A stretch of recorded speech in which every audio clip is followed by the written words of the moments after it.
Une anecdote qui pourrait être un peu parlante, c'est, alors déjà, je débarque avec un accent ch'ti, même si je ne pensais pas l'avoir aussi fortement,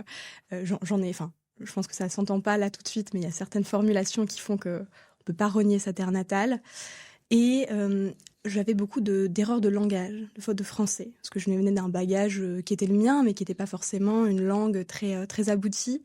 et je me souviens des ricaneries, de certains camarades, de promo, puisque je ne savais pas utiliser ce qu'on appelle le don, c'est-à-dire, la personne, que j'ai rencontrée ou, l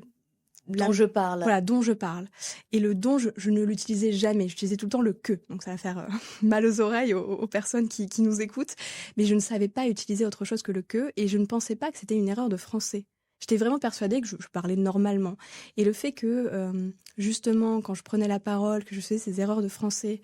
qu'on me reprenait ou qu'on ricanait, ça a été tellement difficile à l'intérieur parce qu'en fait, ça vous fait prendre conscience que vous ne faites pas partie d'eux, vous ne faites pas partie de leur monde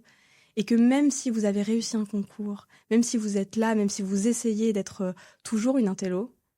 bah, c'est plus ça qui compte aujourd'hui et je pense que c'est vraiment ça la violence que j'ai ressentie en